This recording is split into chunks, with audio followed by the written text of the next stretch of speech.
Sa bayan ng San Diego, ang bawat salita at kilos ng mga praile ay batas. Si Padre Damaso, na kilala sa kanyang masamang ugali at abusadong pamamahala, ay patuloy na nagpaparusa sa mga taong walang laban.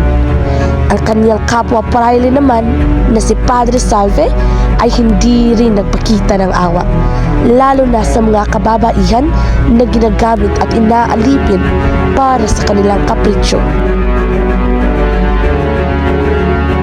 Si Sisa, isang mahirap na ina, ay naging biktima ng kasakiman ni Padre Damaso.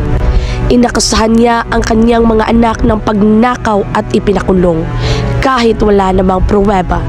Sa harap ng kanyang kalupitan, ang pamilya ni Sisa ay walang magawa kundi magdusa. Sisa, ang iyong anak ay dapat magbayad para sa kanilang kasalanan. Dapat kang magpasalamat na ikaw ay malapit sa simbahan. Padre, maawa ka.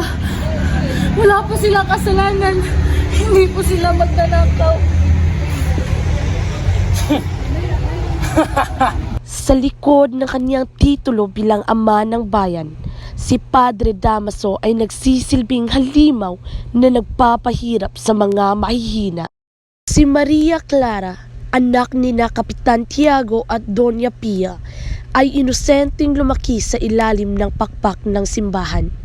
Ngunit sa likod ng mapanlinlang na mukha ng kanyang ninong na si Padre Damaso at ng tahimik na pagmamasid ni Padre Salve, siya ay naging biktima ng pang-aabuso at pamimilit.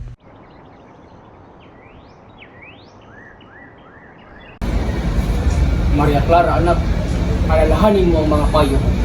Sa simbahan ka lamang makakahanap ng tunay na kaligtasan. Opo, Padre Salvi. Gagawin ko po ang iyong pinag-uutos.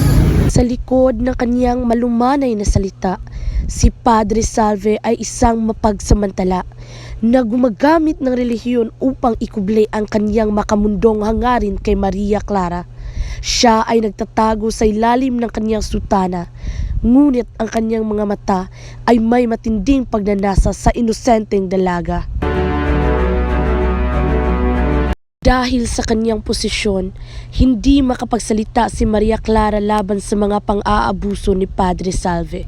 Siya ay naging biktima ng pananakit at pamimilit na hindi kayang labanan dahil sa kanyang mahigpit na paggalang at takot sa mga praile.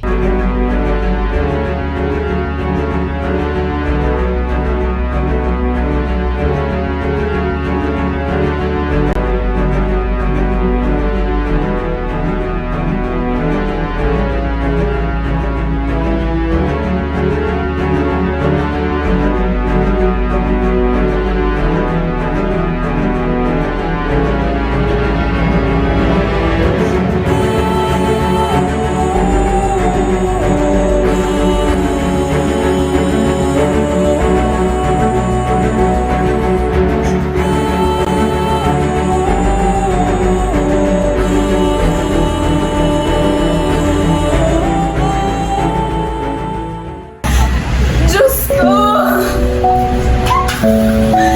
Bakit ako nagdurusa sa kamay ng ito? Dapat ay nagpipigil nga.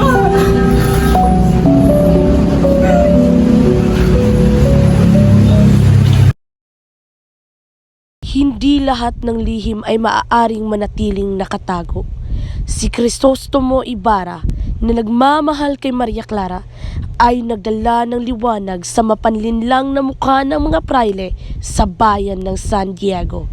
Hindi mo may tatago ang iyong kasalanan sa ilalim ng iyong balabal, Padre. Ang ginawa mo kay Maria Clara at sa bayan ay isang kasuklam-suklam na krimen.